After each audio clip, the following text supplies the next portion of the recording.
দেখো বন্ধুরা, আজকে আমি রান্না করব পটল। এর জন্য প্রথমে পটলটাকে আমি কোকড়ে নিয়ে যে দুপাশ দিয়ে এভাবে চিড়ে লবণ মাখিয়ে রেখে দিয়েছি।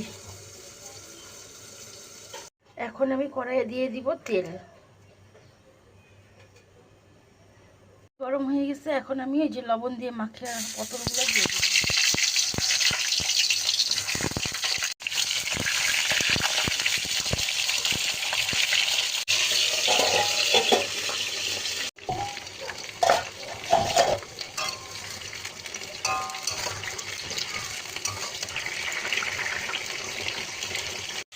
পটল ভাজা আমার হয়ে গেছে, এখন তুলে নিচ্ছি।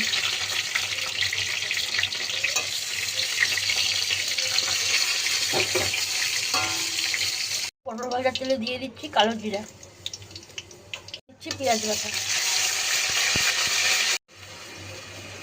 দিয়ে দিচ্ছি লঙ্কা গুঁড়ো, দিচ্ছি লবণ, দিচ্ছি চিনি,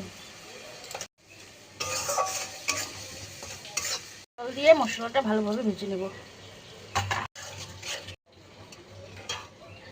আমার মশলাটা ভাজা হয়ে গেছে, এখন দিয়ে দিব অল্প পরিমাণ জল। জলটা ফুটে গেছে, এখন দিয়ে দিব পটলগুলা।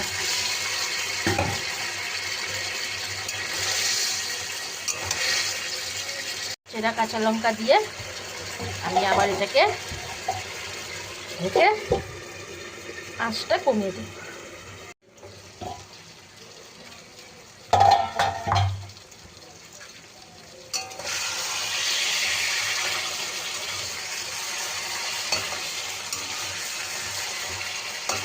আমার পটল রান্না কমপ্লিট, এখন নামিয়ে নেব।